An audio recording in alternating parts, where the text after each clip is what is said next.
دائیں پیر مسجد کے اندر پہلے رکھیں پھر بایاں پیر، اس طرح مسجد میں داخل ہو۔ مسجد کا ادب ہے۔ ٹوائلٹ سے نکلنے کے آداب یہ ہے کہ پہلے بایاں پیر بندہ باہر نکالے پھر دایاں پیر نکالے، مگر جن کو رائٹ پیر سے چلنے اور رائٹ ہینڈڈ جو بندے ہوتے ہیں وہ دایاں پیر ہی پہلے نکالا کرتے ہیں۔ بایاں پیر اگر وہ نکالنا چاہیں یاد کرنا پڑتا ہے، خود بخود پہلے رائٹ پیر ان کا اٹھ جاتا ہے، خود بخود ہو جاتا ہے۔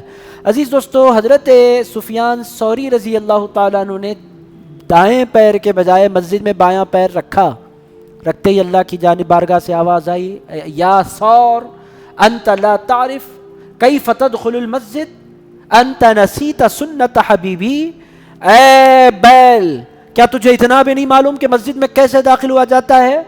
تو مسجد میں داخل ہوتے ہوئے میرے مصطفیٰ کی سنت کو بھول جاتا ہے۔ حضرت سفیان ثوری پر گریہ طاری ہو گیا، بہت دن تک روتے رہے اور ارشاد فرمایا میرا نام سفیان ہے مگر مجھے زندگی بھر سفیان ثوری کہا جائے گا۔ اپنے نام کو انہوں نے سفیان ثوری کر دیا، ثور کا مطلب بیل۔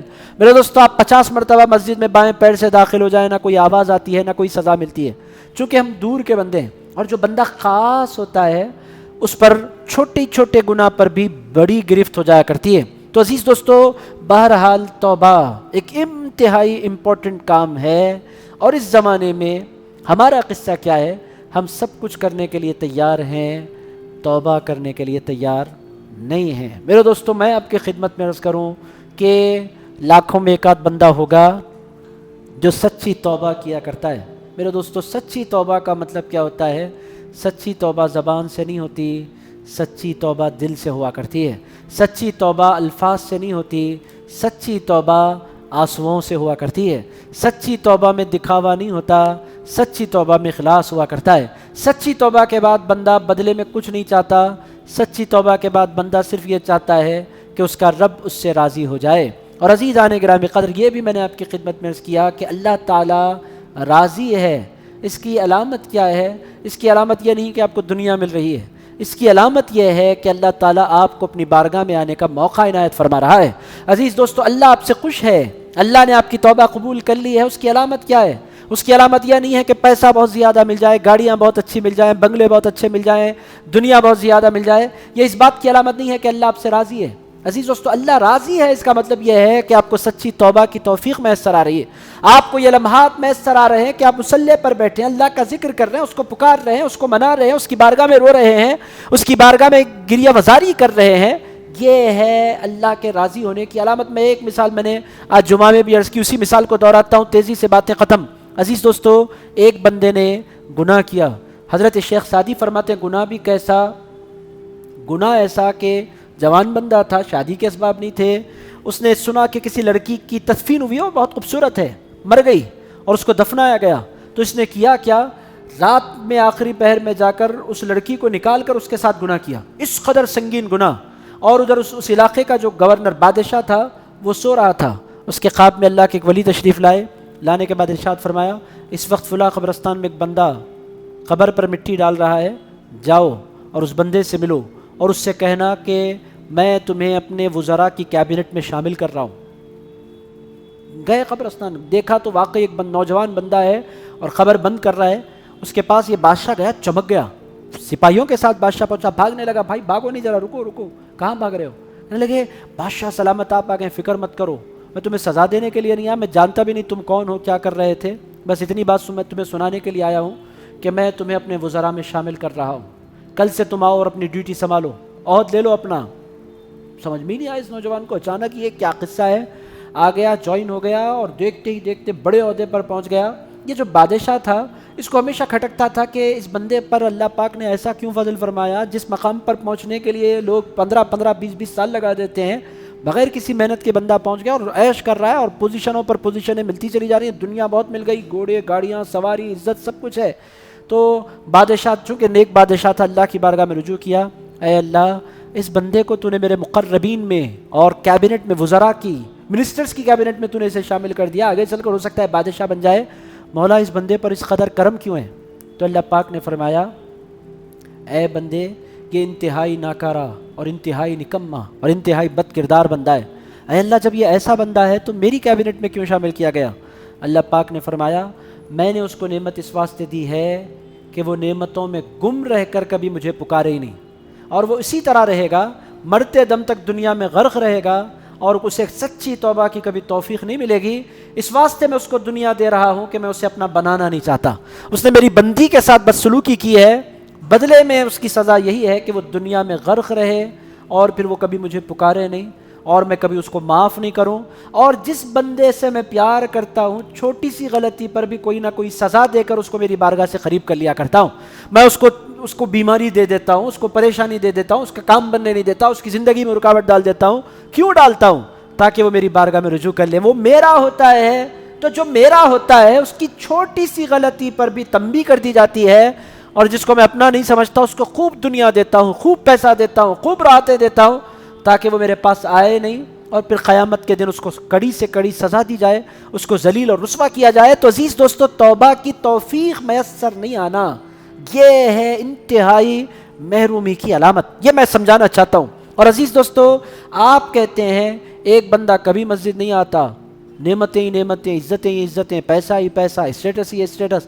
ایک بندہ دن میں 5 مرتبہ آتا ہے، نمازیں پڑھتا ہے، سنتیں پڑھتا ہے، نوافل پڑھتا ہے، ذکر کرتا ہے، دعائیں کرتا ہے، استغفار کرتا ہے، حلال کھاتا ہے، کسی کا دل نہیں توڑتا، پاکیزہ زندگی گزارتا ہے، اور اس کے کام خراب ہوتے چلے جاتے ہیں، اس کی زندگی میں پریشانیاں آتی چلی جاتی ہیں، اس کے کاروبار چلتے چلتے رک جاتے ہیں۔ یہ قصہ کیا ہے بھائی؟ نیک کے ساتھ ایسا ہو رہا ہے، برے کے ساتھ ویسا۔ عزیز دوستو، نیکی برائی کچھ نہیں، اصل چیز یہ ہے کہ کون سا بندہ اللہ کی بارگاہ میں رجوع ہو رہا ہے۔ اگر مصیبت ہے مگر بندہ اللہ کو پکار رہا ہے تو وہ دنیا کا خوش قسمت انسان ہے۔ اور عزیزان گرامی قدر، راحتیں ہیں مگر بندہ اللہ کو نہیں پکار رہا ہے تو وہ دنیا کا بدترین انسان ہے۔ اصل جو چیز ہے وہ اللہ کی قربت، اور اللہ جس سے پیار کرتا ہے چھوٹی چھوٹی اس کے عمل پر بھی اللہ نظر رکھا کرتا ہے، جیسا کہ سفیان ثوری کی مثال میں نے آپ کی خدمت میں عرض کی۔ میرے دوستو، ایک آدھ مثال اور رسول اللہ کی زندگی سے دیتا ہوں۔ آپ دیکھیں، کشتی ہے، نام ہے عمر بن خطاب رضی اللہ تعالیٰ عنہ، سراج اہل الجنہ، جنتیوں کے سورج، کوئی گناہ نہیں کرتے، انتہائی پاکیزہ کردار ہستی۔ ایک مرتبہ کہیں سے تورات ملی، عربی لینگویج میں تورات، موسیٰ علیہ السلام کی کتاب، لائے، بیٹھ گئے مسجد میں، پڑھتے بیٹھے، حضور تشریف لائے، تورات پڑھ لیں۔ حضرت عمر بن خطاب رضی اللہ تعالیٰ عنہ حضور آئے، کتاب بند کر دی، اٹھ کر کھڑے ہو گئے، آگے بڑے دسبوسی کی۔ حضور نے پوچھا، اے عمر کیا پڑھ رہے تھے؟ عرض کیا حضور تورات پڑھ رہا تھا۔ چہرے پر جلال کے آثار۔ ارشاد فرمایا، اے عمر، جس کتاب کو تم پڑھ رہے ہو اس کتاب والے پیغمبر موسیٰ بھی اگر آ جائیں تو ان کو بھی میری پیروی کے علاوہ نجات کے لیے کوئی اور راستہ نہیں ہے۔ اگر وہ بھی آئیں تو ان کو میری کتاب پڑھنا پڑے گا، میرا کلمہ پڑھنا پڑے گا، میری شریعت کو فالو کرنا پڑے گا، کوئی اور کتاب کی تمہیں ضرورت کیا پڑی؟ عزیز دوستو، جبکہ حضور علیہ الصلوۃ والسلام نے ریسرچ کے دروازے سب کے لیے کھولے، کوئی بھی پڑھ سکتا ہے۔ حضور فرماتے کوئی پڑھنا اور ہے، عمر کا پڑھنا اور ہے۔ عمر پڑھے گا تو دنیا سمجھے گی کہ یہ اچھا کام ہے، یہ نیکی ہے، یہ ثواب ہے، اور دنیا پڑھے گی، دنیا عمر کو فالو کرتی ہے، عمر کو اجازت نہیں ہے۔ ریسرچ کے لیے کوئی بندہ تورات پڑھے، انجیل پڑھے، پڑھ سکتا ہے، پڑھنا حرام نہیں ہے، مگر عمر کے مرتبے کے حساب سے چونکہ دنیا اس کو فالو کرنے والی ہے، اس کا ایک ایک عمل نوٹ ہو رہا ہے۔ اگر عمر کو میں تنبیہ نہیں کروں گا اور عمر پڑھتے رہیں گے تو پھر امت بھی پڑھے گی۔ عمر کو پتا ہے حق کیا ہے، ناحق کیا ہے، سچائی کیا ہے، جھوٹ کیا ہے، کہاں کیا کیا گڑبڑ ہوئی ہے، عمر جانتا ہے، مگر میری امت کے عام انسان نہیں جانتے، تو اس دروازے کو بند کرنا ہوگا۔ حضرت عمر فاروق رضی اللہ تعالیٰ عنہ پر حضور نے جلال فرمایا۔ میرے دوستو، یہ کیا ہے؟ چونکہ قریب ہیں رسول اللہ کے، تو جو جتنا قریب ہوتا ہے اس سے اسی قدر اللہ رب العزت اس سے امتحانات بھی لیتا ہے، اور اللہ رب العزت اس کی زندگی میں تھوڑے بہت کبھی کبھی مسائل پیدا کر دیتا ہے تاکہ وہ بندہ اللہ کو پکارتا رہے۔ یہ حضور علیہ الصلوۃ والسلام کی زندگی میں بھی آپ دیکھیں گے، ایک ادھر یہ عمر بن خطاب، دوسری طرف ایک اعرابی ہے، مسلمان ہے، مسجد آئے ہوئے ہیں، مسلمان ہیں، مسجد آئے ہوئے ہیں، مسجد کے کونے پر ادھر حضور کی مجلس چل رہی، مجلس میں سے اٹھے، گاؤں میں بدوؤں کے پاس طریقہ ہے، وہ کہیں بھی جا کر پیشاب کر دیتے ہیں، ادھر میٹنگ ادھر پیشاب۔ وہ حضور کی مجلس میں بیٹھنے کے بعد اٹھ کر گئے، وہاں کونے میں گئے، مسجد نبوی کے پیشاب کرنا شروع کر دیا۔ اب صحابہ کو بہت غصہ ہے، صحابہ دوڑے مارنے کے لیے، حضور نے فرمایا کوئی کچھ نہیں کرے، پیشاب کرتے ہوئے بندے کو نہیں روکا جاتا، گردوں پر غلط اثر پڑتا ہے، چھوڑ دو۔ وہ پیشاب انہوں نے کر لیا، کر کے وضو کرنے کے لیے تشریف لے گئے، سرکار پاک علیہ الصلوۃ والسلام نے فرمایا کوئی جائے پانی بہا دے۔ حضور علیہ الصلوۃ والسلام سے صحابہ نے عرض کیا حضور اس کو کچھ نہیں کرنا ہے؟ کہنے لگے بھائی اعرابی ہے، اس کو کیا کریں گے، پتہ نہیں ہے کہ کہاں کیا کرنا ہے، اس کی غلطی نہیں ہے، اس کو چھوڑ دو، جبکہ سزا دی جانی چاہیے، مگر حضور علیہ الصلوۃ والسلام نے کوئی سزا نہیں دی، چونکہ بہت دور ہے، تو سزا دور والے کو نہیں دی جاتی، قریب والے کو دی جاتی ہے۔ عزیزان گرامی قدر، دور والوں کو راحتیں دی جاتی ہیں، یہ اللہ رب العزت کا طریقہ ہے۔ بہت سے لوگوں کو بہت سی نعمتیں ملتی ہیں، مسلمان کہتے ہیں ہمارا فائدہ کیا ہوا مسجد میں جانے کا، ذکر کرنے کا، دعا کرنے کا، ہم اتنا اللہ کو پکارتے ہیں، اللہ ہم کو دیتے ہی نہیں ہے، اور ہمارا پڑوسی ہے اللہ نوازتا چلا جا رہا ہے، گاڑیوں پر گاڑیاں، بنگلوں پر بنگلے، اور میں نیک متقی بندہ، اللہ مجھے نہیں دے رہا ہے۔ بھائی اس کو دے کر دور کر رہا ہے، آپ کو نہیں دے کر قریب کر رہا ہے۔ آپ سمجھے تو صحیح کہ اللہ کر کیا رہا ہے، اصل چیز کیا ہے؟ اللہ کی قربت، توبہ کی توفیق دے رہا ہے، مصلی پر بیٹھنے کا موقع دے رہا ہے۔ عزیزان گرامی قدر، اللہ کو پکارنے کی سعادت حاصل ہو رہی ہے، یہ ہے اصل دولت۔ میں ایک اور مثال دیتا ہوں، رسول اللہ علیہ السلام کی باتیں ختم۔ عزیزان گرامی قدر، سیدہ کائنات خاتون جنت بی بی فاطمہ الزہرا سلام اللہ علیہا نے اپنے شوہر نامدار علی مرتضیٰ شیر خدا سے کہا، اے علی، اے فاطمہ بولو۔ ارشاد فرمایا شادی ہوئے اتنے سال گزر گئے، آپ نے مجھے سونے کی کوئی چیز آج تک نہیں بنائی۔ کہنے لگے سیدہ آپ جانتی ہیں میرے پاس سیونگ نہیں ہوتی۔ کہنے لگی مگر ہر شوہر اپنی بیوی کو سونا بناتا ہے، کبھی تو کچھ نہ کچھ تو بنائے۔ کہنے لگے اب تک میں نے سیو نہیں کیا، مگر آپ کی خاطر اب سیونگ کروں گا، اب پیسے جمع کروں گا، اب ہم سونا بنائیں گے۔ بڑی مشکل سے 2 تولوں کے جتنے پیسے جمع کیے، اس میں سے ایک ہار بنایا، چھوٹا سا پتلا سا ہار سونے کا، اور اس کے بعد بی بی فاطمہ کو دے دیا۔ حضور کے ساتھ سفر پر جانے لگے، جاتے جاتے فرمایا ابھی مت پہنو، جب حضور تشریف لائیں گے، اور حضور کا طریقہ یہ ہے کہ اپنے گھر بعد میں جاتے ہیں، تم سے ملنے ہمارے گھر پہلے آتے ہیں، جب حضور آئیں تو سونا پہن کر حضور کے پاس آ جانا۔ حضور دیکھیں گے، سرپرائز ہوں گے، خوش ہوں گے کہ میرے داماد نے میری بیٹی کے لیے سونا بنایا، حضور خوش ہوں گے۔ بی بی فاطمہ نے اگری کر لیا، تیاری کر لی، حضور تشریف لائے، اپنے گھر جانے کے بجائے بی بی فاطمہ الزہرا کے گھر حضور تشریف لائے اور دروازہ کھولا، اور حضور نے فرمایا السلام علیک یا بنتی یا قرۃ عینی، اے میرے آنکھوں کی ٹھنڈک، اے میری لخت جگر، کہاں ہو؟ سیدہ فاطمہ الزہرا ہمیشہ کی طرف، دروازے کی طرف گئیں، حضور کا استقبال کیا، آگے بڑھا، دست مبارک چوما۔ حضور کا طریقہ تھا کہ پلٹاتے بی بی عائشہ کا ہاتھ بی بی فاطمہ کا ہاتھ چومتے، بی بی فاطمہ کی پیشانی چومتے، اپنے سینے سے لگاتے، سر پر ہاتھ رکھتے، دعائیں دیتے، ہاتھ تھام لیتے اپنی بیٹی کا، اتنی محبتوں سے نوازتے۔ آج حضور پاک علیہ السلام کا انہوں نے بڑھ کر ہاتھ چوما، حضور نے ہاتھ چومایا، گلے کے ہار پر نظر پڑی، پڑھتے ہی حضور پاک علیہ السلام نے کوئی دعا نہیں دی، کچھ بھی نہیں کہا، نکل کر تشریف لے گئے۔ بی بی فاطمہ الزہرا رضی اللہ تعالیٰ عنہ نے زندگی میں پہلی مرتبہ ایسا دیکھا تھا کہ حضور علیہ السلام منہ پھیر کر تشریف لے گئے، سیدہ فاطمہ الزہرا کی آنکھوں میں آنسو اتر آئے، مولا علی شیر خدا گھوڑے کو باندھ کر گھر میں داخل ہوئے، سیدہ کائنات کی آنکھوں میں آنسو ہیں، پوچھا سیدہ فاطمہ کیوں رو رہی ہو؟ کہنے لگے حضور تشریف لائے اور بغیر دعا دیے کہ حضور تشریف لے گئے۔ سیدہ فاطمہ الزہرا سے مولا علی شیر خدا نے فرمایا کوئی غلطی؟ کہنے لگے میں سمجھتی ہوں کہ میں نے جو سونا پہنا ہے حضور کو پسند نہیں آیا۔ حضرت علی شیر خدا نے فرمایا فوراً وہ نکالو اور میں بھی لے جا کر بازار میں بیچ دیتا ہوں، صدقہ کرتا ہوں، پھر آتا ہوں۔ بازار تشریف لے گئے، ہار بیچا، جتنی قیمت ملی تھی اس کو خیرات کر دیا، خیرات کرنے کے بعد پلٹ کر آئے، بی فاطمہ سے کہا چلو حضور سے ملنے چلتے ہیں۔ دونوں کے دونوں حضور کی خدمت میں حاضر ہوئے اور عرض کیا الصلاۃ والسلام علیک یا رسول اللہ۔ باہر سے آواز دی یا بتا، میں میرے سرکار ہے، میرے بابا میں حاضر ہوں۔ ادھر رسول اللہ علیہ السلام نے آواز سنی، حضور سفر کر کے آ کر لیٹے ہوئے تھے، آواز سیدہ فاطمہ الزہرا کی پڑی، بیٹھے، پھر اٹھ کر کھڑے ہو گئے، تیزی سے دروازے کی طرف آئے۔ جو ہی سیدہ فاطمہ الزہرا انٹر ہوئی، غور سے دیکھا کہ انہوں نے ہار پہن رکھا ہے یا نہیں۔ جو ہی ہار نہیں دیکھا، حضور آگے بڑھے، پیشانی چومی، ہاتھ چومے، سینے سے لگایا، دعائیں دیں، اور پھر سیدہ کا ہاتھ تھام لیا ہمیشہ کی طرح، ان کو لے جا کر اپنے مقام پر بٹھایا، پھر خیریت دریافت کی۔ سیدہ فاطمہ الزہرا نے عرض کیا یا رسول اللہ وہ سونے کا ہار میں نے بیچ دیا۔ ارشاد فرمایا فاطمہ اچھا کیا، تم پر سونا نہیں جچا کرتا۔ میں آپ سے اتنا پوچھنا چاہتا ہوں، کیا سونا پہننا حلال نہیں ہے؟ حلال ہے۔ جائز نہیں ہے؟ جائز ہے۔ زینت نہیں ہے سونا؟ زینت ہے۔ کیا سیدہ فاطمہ الزہرا پر نعوذ باللہ حرام تھا سونا پہننا؟ بالکل حرام نہیں تھا، حلال تھا۔ پھر حضور کا جلال کیوں تھا؟ محدثین فرماتے ہیں حضور علیہ السلام تنبیہ کرنا چاہتے تھے کہ فاطمہ دنیا کے شوقوں میں تمہیں نہیں پڑنا چاہیے، یہ ایک دنیا کا شوق ہے، اور دوسری بات یہ ہے کہ اگر تم سونا پہنو گی اور میری امت کی لاکھوں کروڑوں عورتیں سونا نہیں پہن پائیں گی تو ان کا دل ٹوٹے گا کہ حضور کی شہزادی سونا پہنتی تھی، ہمارے پاس سونا پہننے کے لیے پیسہ نہیں ہے۔ یہ ایک دل ٹوٹنے کا سبب بنے گا، اور تمہاری ذات سے کسی کا دل ٹوٹنا نہیں چاہیے، تم تو دلوں کو جوڑنے کے لیے دنیا میں بھیجی گئی ہو۔ عزیز دوستو، تو مطلب یہ ہے کہ سزا وقت پر مل جائے اللہ کی جانب سے، یا کوئی تنبیہ ملے، اگر کوئی رکاوٹ آئے، مگر اللہ کی بارگاہ میں رجوع ہونے کا موقع نصیب ہو رہا ہے تو بندے کو اللہ سے ناراض نہیں ہونا چاہیے، اللہ کا شکر ادا کرنا چاہیے۔ دنیا کی سب سے بڑی دولت کیا ہے؟ مصلی پر بیٹھنا۔ میرے دوستو اس سے بڑی دنیا میں کوئی دولت نہیں ہے۔ آپ یاد رکھ لیں، حضرت پیران پیر غوث الاعظم دستگیری وہی میسیج دے رہے ہیں، ان اللہ، آیت آپ سن لیں، درس ختم ہے۔ حضرت پیران پیر غوث الاعظم دستگیر فرماتے ہیں، درود و سلام ہو ہمارے سردار محمد صلی اللہ علیہ وسلم پر، جو بشیر ہیں مبشر ہیں توبہ کرنے والوں کے لیے، جیسا کہ اللہ پاک نے فرمایا۔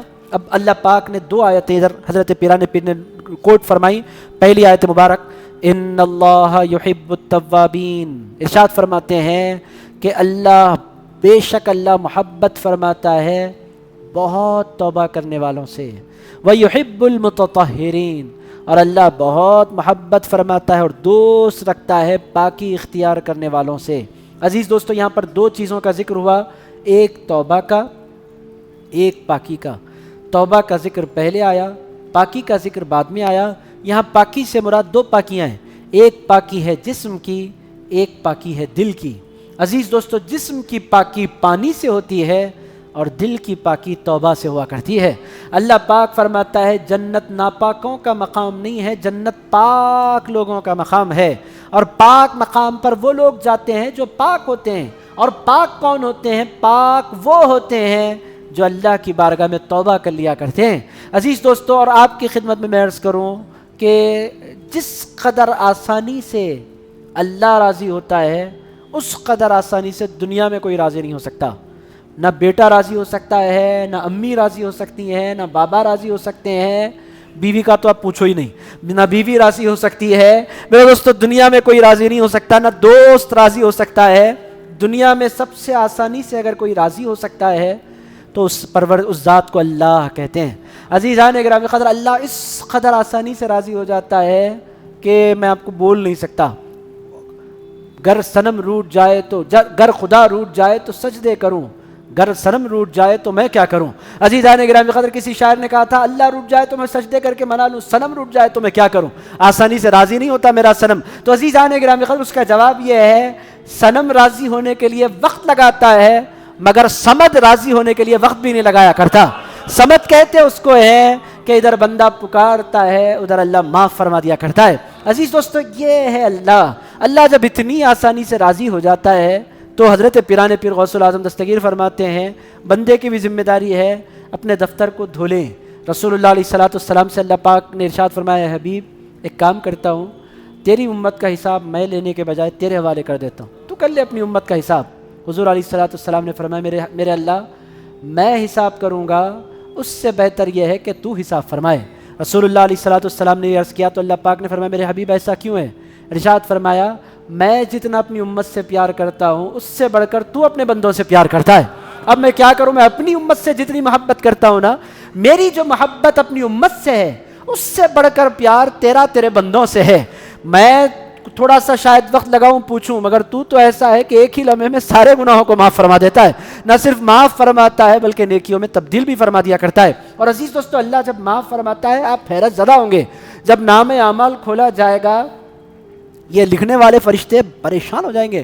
یہ جو بائیں ہاتھ کا فرشتہ ہے پوری زندگی لکھتے رہا، اے اللہ اس کے دفتر میں کچھ بھی نہیں ہے، میں نے بہت کچھ لکھا تھا۔ کہاں لکھا تھا؟ کیا لکھا تھا؟ جس وقت میں نے معاف کیا، دفتر میں سے بھی مٹا دیا، تیرے ذہن سے بھی مٹا دیا۔ بول اس نے کون سا گناہ کیا تھا؟ اے اللہ یاد نہیں آ رہا، کہاں سے یاد آئے گا؟ میرے فرشتے تجھے یاد کہاں سے آئے گا؟ نہ صرف وہاں سے مٹایا بلکہ تیرے ذہن سے بھی مٹا دیا۔ اللہ جب مٹانے پر آتا ہے، معاف فرمانے پر آتا ہے تو پھر قصہ ہی ختم ہے۔ عزیز دوستو، جب وہ اتنا کریم ہے، ایسا پیارا ہے، ہمارے بزرگ کرتے کیا تھے؟ بہت روتے تھے، بہت گڑ گڑاتے تھے، بہت معافی چاہتے تھے۔ اور میرے دوستو جن کی کتاب ہے ان کا قصہ سناتا ہوں، آپ بولیں گے آج کا درس ختم ہی نہیں ہو رہا، میں کیا کروں؟ ایسا خطرناک عنوان ہے توبہ، ہزاروں باتیں یاد آ رہی، آیت پڑھ دیتا ہوں، غوث پاک کا قصہ سناتا ہوں، بات ختم۔ عزیز دوستو آپ بولیں گے 25 منٹ سے بات ختم ہو رہی ہے، ختم ہی نہیں ہو رہی ہے، قصہ کیا ہے؟ آیت مبارکہ رہ گئی ہے۔ اللہ پاک فرماتا ہے وَهُوَ الَّذِي يَقْبَلُ التَّوْبَةَ عَنْ عِبَادِهِ وَيَعْفُو عَنِ السَّيِّئَاتِ۔ یہ دوسری آیت ہے آج کے درس کی۔ حضرت پیران پیر غوث الاعظم دستگیر نے یہ آیت نقل فرمائی، وہ اللہ ہے جو اپنے بندے کی توبہ قبول فرما لیتا ہے، وَيَعْفُو عَنِ السَّيِّئَاتِ، اور وہی اللہ ہے جو ساری برائیوں کو معاف فرما دیا کرتا ہے۔ عزیز دوستو، کتنا ہی بڑا گناہ لے کر کوئی اس کی بارگاہ میں حاضر ہو جائے، اللہ فرماتا ہے بھائی بہت چھوٹے ہیں تیرے گناہ۔ حضور علیہ الصلوۃ والسلام کی خدمت میں کسی نے عرض کیا تھا، یا رسول اللہ میرے گناہ بہت ہیں، اللہ اور اللہ کے حبیب علیہ الصلوۃ والسلام نے فرمایا تیرے گناہ بہت ہیں تو اللہ کی رحمت اس سے بہت زیادہ ہے، اگر تیرے گناہ سمندر کے جھاگ کے برابر ہیں اور تو گناہ کرتے کرتے زمین سے آسمان تک بھی پہنچا دے تب بھی اللہ کی رحمت کے مقابلے میں وہ بہت تھوڑے ہیں۔ بھول جا کے میرے گناہ کتنے ہیں، یہ یاد رکھ کے وہ اللہ بہت رحمتوں والا ہے۔ عزیزان گرامی قدر، بڑے پیر کا قصہ پھر کبھی، چونکہ وقت بہت ہو گیا، میں نہیں چاہتا تھا کہ اتنا وقت لگے۔ میں نے اب آپ سے وعدہ بھی کیا تھا کہ بشائر الخیرات کا ہمارا درس 40 سے 45 منٹ کا ہوگا، مگر 1 گھنٹے کے قریب ہو گیا۔ میں معذرت خواہ ہوں، آئندہ جمعے کا جو درس ہے وہ بھی بڑا دلچسپ ہونے والا ہے۔ توبہ کے بارے میں اتنا عرض کروں گا کہ اتنا بولنے کے باوجود بھی جو کچھ بیان ہوا وہ تو آغاز باب تھا۔ عزیز دوستو، توبہ کے حوالے سے ابھی بات شروع ہوئی ہے، ابھی تمہید چل رہی تھی، ورنہ اتنے واقعات، اتنے قصے، ایک تو پوری کتاب لکھی ہوئی ہے کتاب التوابین، تقریباً میں سمجھتا ہوں کہ 200-250 صفحات پر مشتمل کتاب، ایک بھی واقعہ اس میں توبہ سے ہٹ کر نہیں ہے، پوری کتاب توبہ کی ہے۔ جان بوجھ کر میں کتاب اٹھا کر، ہاتھ میں عربی زبان میں ہے، میں رکھ دیا، بھائی درس مشکل ہو جائے گا، سننے والوں کے لیے پریشانی ہو جائے گی، چونکہ میں کھول کر بیٹھوں گا ہر واقعہ ایسا دکھے گا کہ یہ بھی سنانا چاہیے، یہ بھی سنانا چاہیے، یہ بھی سنانا چاہیے، درس والوں کے لیے مسئلہ ہو جائے گا۔ کتاب میں نے جان بوجھ کر رکھ دی۔ تو عزیز دوستو، خلاصہ ساری باتوں کا کیا ہے کہ ہمیں دیکھنا چاہیے کہ ہم نے توبہ سچی کی ہے، نہیں کی ہے۔ اگر نہیں کی ہے، آج کی رات بھی بڑی قیمتی ہے۔ اب آپ بولیں گے ایک بہت بڑا دھوکہ ہے جو توبہ کے حوالے سے آپ کو بھی ہوتا ہے، مجھ کو بھی ہوتا ہے۔ وہ دھوکہ کیا ہے؟ وہ دھوکہ ہے میری ایج ہی کتنی ہے، میری ایج 40 سال 41 سال، ابھی کیا ہے، ابھی ٹائم پڑا ہوا ہے، میں 30 سال جینے والا ہوں، ایسا بولتا ہے انسان، دل بولتا ہے اندر سے، میں ابھی کہاں مرنے والا ہوں، ابھی بہت ٹائم پڑا ہوا ہے، اور اللہ ٹائم دیتا چلا جا رہا ہے، موقع دیتا چلا جا رہا ہے، تو ٹائم کا فائدہ اٹھاؤ۔ یہ شیطان کا ایک بہت خطرناک دھوکہ ہے میرے دوستو، جس کی وجہ سے انسان توبہ سے محروم رہ جایا کرتا ہے۔ یہ ہے بہت خطرناک دھوکہ۔ میرے پاس وقت ہے، I have so much time, میرے پاس ابھی بہت ٹائم پڑا ہوا ہے۔ ہر مرنے والے کو جب غرغرہ لگتا ہے اور جاں کنی کا وقت آتا ہے، جب اسے احساس ہوتا ہے کہ کاش میں اللہ کو منا لیتا، کاش میں رو لیتا، کاش میں آنسو بہا لیتا، کاش میں گڑ گڑا لیتا، کاش ایسا ہوتا کہ میرے اللہ کو میں راضی کر لیتا، مگر جب اس کاش کا کوئی فائدہ انسان کو نہیں ہوتا۔ روزانہ اللہ تعالیٰ ہمیں وقت دے رہا ہے، روزانہ اللہ ہمیں موقع دے رہا ہے، روزانہ اللہ ہم کو چانس دے رہا ہے۔ ہر نیا دن ایک نیا چانس ہے توبہ کے لیے، ہر نئی سانس ایک چانس ہے توبہ کے لیے، ہر لمحہ ایک چانس ہے میرے دوستو توبہ کے لیے۔ توبہ کر لینے کے لیے ضروری کیا ہے؟ بس ایک ضرورت یہ ہے کہ اللہ کے حقوق ہیں تو اللہ کے حقوق کو ادا کر لے۔ نمازیں اگر چھوٹ گئی ہیں، نمازیں پڑھ لے، روزے چھوٹ گئے ہیں، روزے رکھ لے، حج نہیں کیا ہے پیسہ ہونے کے باوجود حج کر لے، یہ اللہ کے حقوق ہیں، اور اللہ کے حقوق میں بڑی پاسبلٹی ہے۔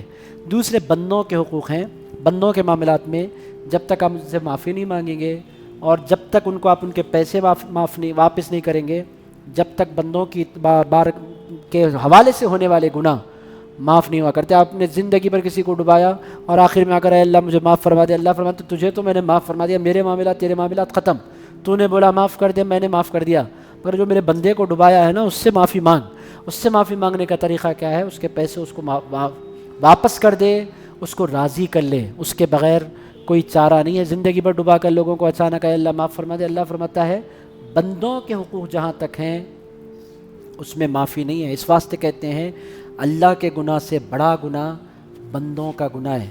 بندوں کے معاملے میں انسان کو بہت محتاط رہنے کی ضرورت ہے، اور بندوں کے معاملات میں بندے کو بہت ڈرتے رہنے کی ضرورت ہے۔ عزیز دوستو، ہمارے پاس بہت سے لوگ اللہ سے بہت اچھے رہتے ہیں، بندوں کے ساتھ اچھے نہیں رہتے، تو آپ اچھے نہیں ہیں، یہ بات آپ ذہن نشین رکھیں۔ اللہ کے ساتھ گڑبڑ ہے تو اللہ معاف فرما دے گا، مگر بندوں کے ساتھ گڑبڑ ہے تو یہ بڑی خطرناک گڑبڑ ہے۔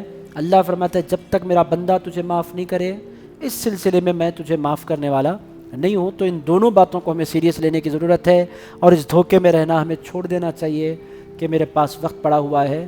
میرے دوستو 40 کے بعد تو بالکل وقت نہیں ہے۔ 40 تک اگر آپ پہنچے ہیں، اللہ کا شکر ادا کر لیجئے، ہر ایک کو یہ چانس نہیں ملتا، مل گیا ہے چانس فوری۔ چونکہ سفید بال وہ حضرت ابراہیم علیہ السلام سے، اب آپ بولیں گے اب یہ تقریر ختم ہی، کیا کریں قصہ، اب بات یاد آ گئی آخری، کسی پیغمبر کے بارے میں ہے، پیغمبر نے حضرت اسرائیل ملک الموت علیہ السلام کو بلایا، دراؤ میرے پاس، جی پیغمبر کیا بولنا ہے؟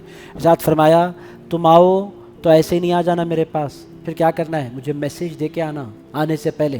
بالکل اچھی بات ہے، پیغمبر ضرور میسیج دے کر آتا ہوں۔ اچانک آ گیا آپ کا وقت ہو گیا، فرمایا بھائی تم سے میں نے کہا تھا کہ میسیجز دے کر آؤ، ایک بھی میسیج نہیں دیے اور اٹھ کر آ گئے۔ میں نے تم سے کہا تھا نا، ملک الموت علیہ السلام سے انہوں نے کہا میں نے تو آپ کو میسیج دیا تھا، کون سا میسیج؟ کوئی میسیج مجھے نہیں ملا۔ فرمایا پہلا میسیج یہ تھا کہ آپ کی داڑھی کے بال سفید ہونے لگے تھے، یہ میسیج تھا میری جانب سے کہ میں آنے والا ہوں بہت جلد، میں بہت جلد آنے والا ہوں، کتنا بھی کالا کر لو، دنیا کو کالا کر کے بتا سکتے ہیں، حقیقت تو نہیں تبدیل ہوتی۔ کالا بہت سے نوجوان کالی مار کے نکل جاتے ہیں، نوجوان کے بوڑھے نوجوان، عزیزان گرامی جن کے اندر ایک نوجوان چھپا ہوا ہوتا ہے، وہ نوجوان بلیک رنگ مان لیں آپ، مگر اس سے ہوتا کیا ہے؟ یہ ایک پیغام ہے۔ اس کے بعد اس نے کہا حضرت ملک الموت، اس نے بھی نہیں کہا گڑبڑ ہو جائے گی، بڑے ملا کر رکھنا پڑتا ہے حضرت ملک الموت کو، اس نے کہا تو پھر گڑبڑ ہے، کبھی بھی آ سکتے ہیں، آپ کو ادب کے ساتھ اکرام کے ساتھ بولنا ہے۔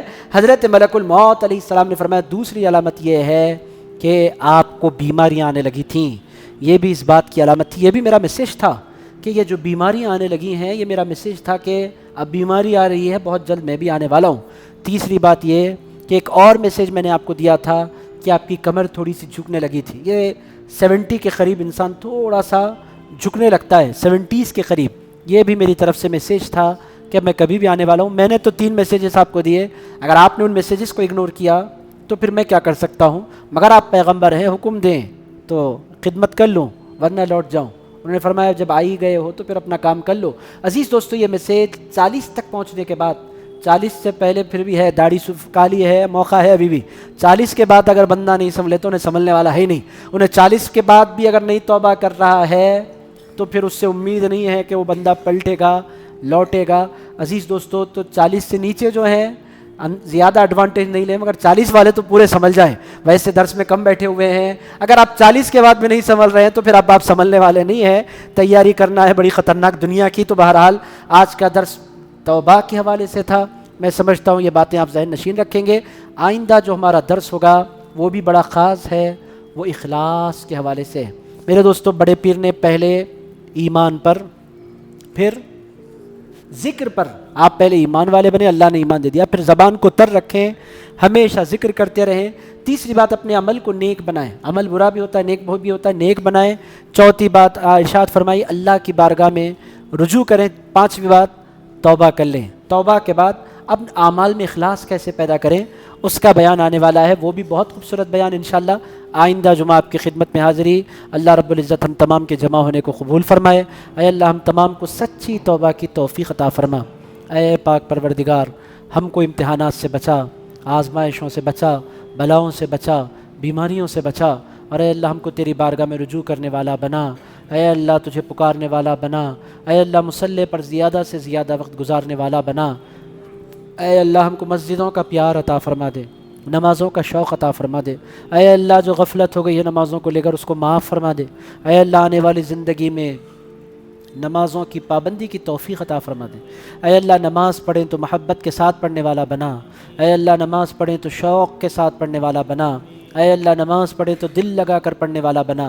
اے پاک پروردگار ہم تمام کو سچی توبہ کی توفیق عطا فرما۔ اے اللہ جس میں ہماری زبان کے ساتھ ساتھ ہمارا دل بھی شامل ہو جائے، اے اللہ ایسی توبہ ہمیں نصیب فرما دے۔ اے اللہ ہم تمام کو توبۃ نصوحہ نصیب فرما، سچی توبہ نصیب فرما۔